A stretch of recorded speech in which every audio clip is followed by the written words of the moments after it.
The snow had been falling since before dawn, a white hush that cloaked the town in silence. Drifts curled against doorways, burying wagon wheels, softening the outlines of roofs until the world looked like it had been carved from pale stone. Inside the saloon, there was no music, no laughter, no clinking of glasses, only the low murmur of voices gathered like smoke above the stove. The piano sat with its lid closed, dust gathering on the keys as though even melody refused to join this gathering. And at the center of it all, with the cold at his back and judgment before him, stood Jedediah Crow. He looked every bit the man the town already condemned, boots worn thin from miles of mountain paths, coat stitched with patches, beard roughened with frost. His shoulders carried more weight than the snow that clung to him, though the people would never know how much was shame and how much was sorrow. Alone he stood, his hat in his hands, while the others crowded the corners of the saloon like crows waiting for a carcass. Some whispered that he had stolen cattle. Others whispered worse, that he had killed a ranch hand named Leary Briggs and left him face down in the drifts. No one in the room was ready to speak for him. No kinfolk came to sit at his side, no friend stood in his defense. The man they called mountain-born had always lived apart, and in his hour of trial that solitude became a curse. Sheriff Amos McGraw leaned against the bar, his eyes sharp beneath the brim of his hat. He was not cruel, but he had been worn thin by winters of lawlessness. In towns like this one, truth often mattered less than the whispers of neighbors. And those whispers cut deeper than any blade. Jedediah shifted his weight, boots creaking on the warped saloon floor. He had known hardship in the high country, avalanches, hunger, wolves circling the campfire, but nothing pressed heavier upon him than the stares of men and women who had already decided his fate. The Reverend Josiah Pike, tall and spare as a fence post, spoke first. His voice carried the sharpness of a church bell rung in frost. "A man without roots," Pike said, looking not at Jedediah but at the townsfolk, "is a man without honor. He is a drifter, untethered. And what is untethered drifts into sin." A murmur of agreement rolled through the crowd. Jedediah's jaw clenched. He had not asked to be spoken for. He had not asked for their pity, nor their judgment. He wanted only the truth of the matter to be heard, that he had stumbled across Leary Briggs already lifeless, the snow-soaked crimson, wolf tracks scattered like a warning. But words had always been hard for him, harder than steel traps or axes. And now, silence seemed safer than opening his mouth to mockery. He remembered another winter high in the Bitterroot Mountains, when the snowslide took his brother. He remembered digging with bare hands, clawing at ice until his fingers bled, listening for a breath that never came. No one from the town had come to help him then. No one had cared to climb into the wilderness and offer a hand. That was the year he learned to live alone. That was the year he let his heart go cold. A woman at one of the tables spat on the floorboards. "My children walk these streets. I won't have a killer roaming free." The accusation wasn't new, but this time it pierced him deeper. He dropped his eyes to the grain of the wood beneath his boots, studying it as though he could sink into its grooves. Harlan Briggs, father of the dead ranch hand, stepped forward, his fists curled tight. "I found my boy frozen stiff in the drift. Wolf or no wolf, you were there, Crow. You expect me to believe you walked away clean while my son bled out?" Jedediah raised his head then, slowly. His eyes, dark and unflinching, met Harlan's. He wanted to say something, anything, but the words stuck in his throat like ice. His silence felt damning, though it was the only way he knew how to carry grief. Snow rattled against the windows, flakes like small bones hurled by the storm. The whole saloon seemed to lean inward with the weather, shadows tightening around the man in the center. Sheriff McGraw lifted his hand, calling for quiet. "We'll hear this proper when the judge rides through. Till then this room will serve as holding. Nobody draws steel, nobody raises a hand. Understood?" Murmurs of agreement, bitter as sour whiskey. Jedediah stood straighter, though every part of him ached to shrink back into the mountains where men's eyes did not follow. He felt as though the snow itself pressed down on him, pinning him where he stood. And then from the far end of the saloon, the door creaked open. A gust of icy air swept in, carrying flakes that swirled like sparks from a dying fire. The townsfolk turned, their mutters silenced for a heartbeat. A figure stepped across the threshold, small against the storm but unbent. She was wrapped in a wool cloak, the hem dusted white, her boots darkened with melt. A veil shadowed her face, though the outline beneath spoke of a woman in her prime, her posture straight, her steps steady despite the eyes that fell upon her. Jedediah felt something stir in his chest, a flicker not unlike the first crackle of flame on cold wood. He could not name it. He only knew that his gaze followed her as she walked deeper into the room. The townsfolk did not rise to greet her, they only watched with suspicion. Visitors were rare in winter, and rarer still a woman traveling alone. She moved without hesitation, as though she belonged here, as though the storm outside had carried her not by chance but by purpose. She found a place near the stove, unwinding her cloak but keeping the veil drawn. No one asked her name, though whispers began to ripple. Some called her foolhardy, others muttered of scandal. Jedediah said nothing. But he felt her presence like a weight against the loneliness that had been crushing him moments before. She did not look at him, not yet.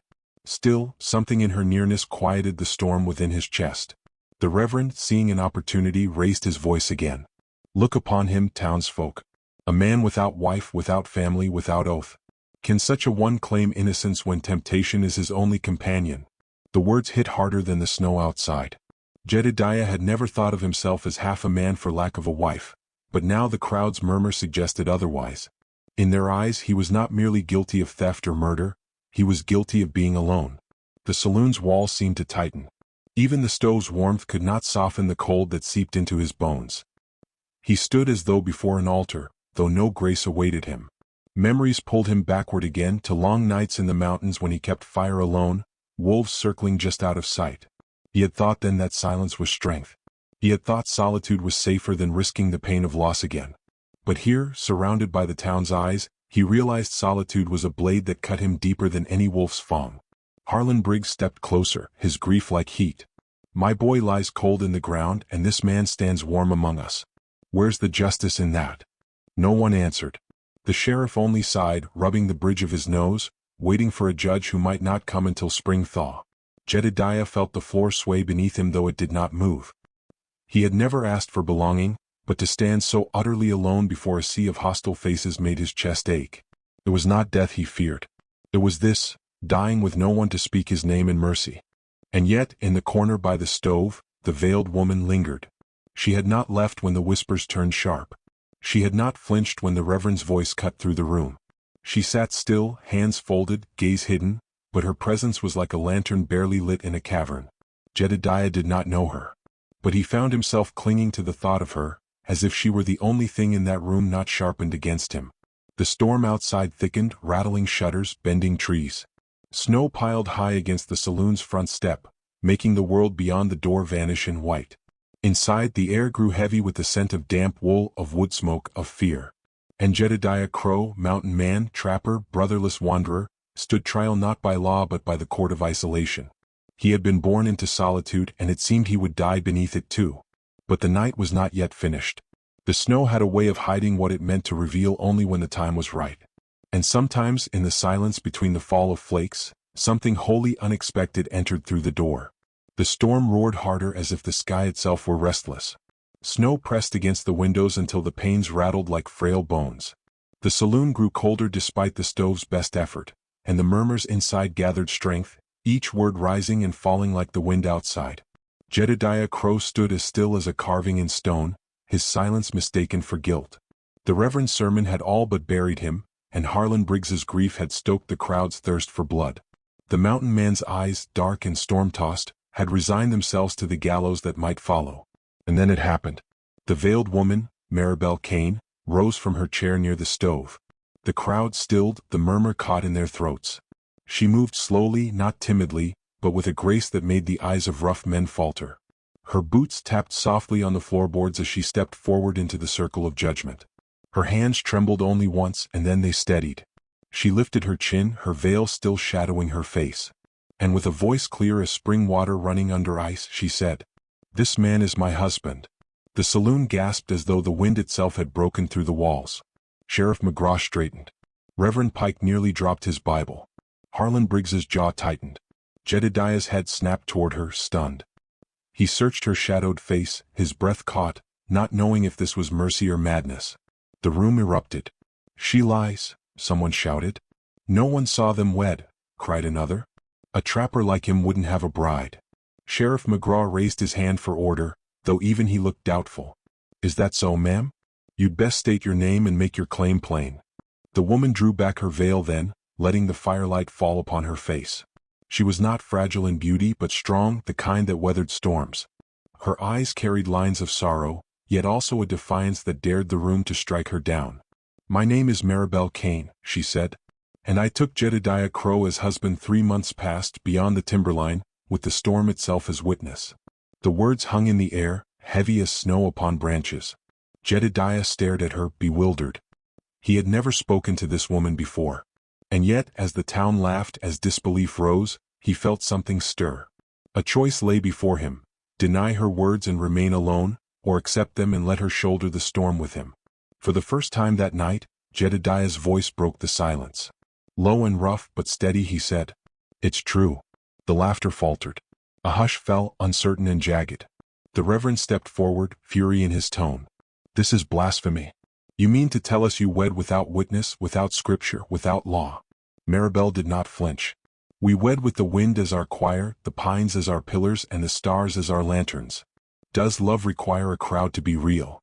A murmur of unease rippled through the room. Some scoffed, some looked away, but a seed of doubt had been planted. Jedediah lowered his gaze, the weight of her words pressing into him.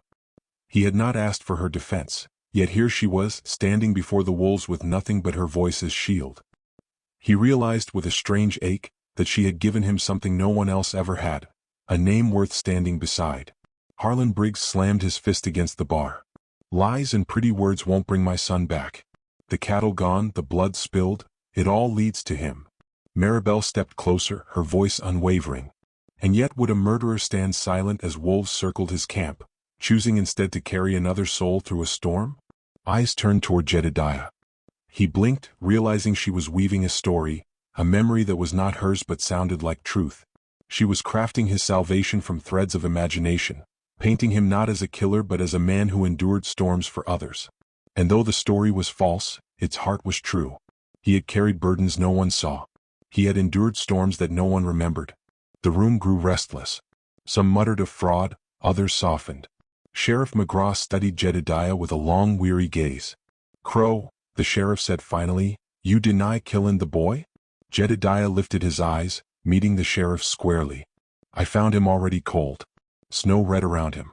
Wolf prints bigger than my hand. That's God's truth." The sheriff frowned, torn. Harlan Briggs cursed under his breath. Reverend Pike shook his head, unwilling to relent. But before more words could settle, the storm outside thundered, slamming a shutter open so hard it cracked. Wind howled into the saloon, scattering papers, dousing lamps. In the chaos, a hand went for a gun. Jedediah saw the glint of steel in the lamplight. He did not move to draw. He had lived his life with violence but never wanted it. Before he could act, Maribel stepped in front of him, her small frame shielding his. The crowd froze at the sight. A hush fell sharper than any bullet. Here was a woman, not bound by law or vow in their eyes, yet she stood as if his very life was hers to guard. That single act of grace, quiet, unshaken, cut through the anger more than words could. Jedediah felt her hand touch his arm, steady as stone. For the first time in years he did not feel like a ghost among the living. Sheriff McGraw barked, "Enough." He shoved the gunman back, slamming the shutter closed. "No one dies tonight, not by my watch. We'll wait for the judge, storm willing. Till then this trial's frozen like the river outside." The townsfolk grumbled, some spitting curses, others muttering doubts. But the sheriff's word held. Slowly, reluctantly, the saloon began to empty, boots dragging across the floor, whispers trailing like smoke. When the last had gone, only the crackle of the stove remained. The storm outside screamed against the walls, but within, silence grew thick. Jedediah lowered himself onto a chair by the fire, his body heavy. He stared into the flames, unsure if he had been saved or merely given a reprieve. Maribel sat across from him, pulling her cloak tighter. For a long time they said nothing. The firelight painted her face in amber, her eyes steady upon him. Finally she spoke, her voice softer now. "I had no kin left. No home but the road. When I saw you standing alone, I knew your eyes. They were the same as mine. Empty, waiting to be filled by something more than grief." Jedediah swallowed hard. He had no gift for words, but he let silence stretch, his gaze never leaving hers. "You didn't have to speak for me," he said at last. His voice cracked from disuse. "I know," she answered. "But sometimes a storm calls for two souls to stand together, even if only for a night." Her words settled over him like a blanket, soft and heavy. He did not understand why she had chosen him, but he knew he could not forget the way she had looked at him, as though he was worth defending, worth claiming. The fire crackled. Snow hauled. And within the fragile warmth of that saloon, Jedediah Crow felt, for the first time in years, the beginning of belonging. The storm raged on, but the judgment of the town no longer cut as deep. Because now, when he closed his eyes, he no longer stood alone. Reflective closing to reader. And so the mountain man who had lived like a shadow found, in the heart of a storm, a light that refused to let him vanish. Sometimes it takes but one soul to place their hand upon yours and call you worthy, even when the world calls you nothing. If ever you find yourself alone before the judgment of others, remember Jedediah Crow and the night the storm brought him a bride. For grace can walk through the door when you least expect it, and it can change the shape of your story forever.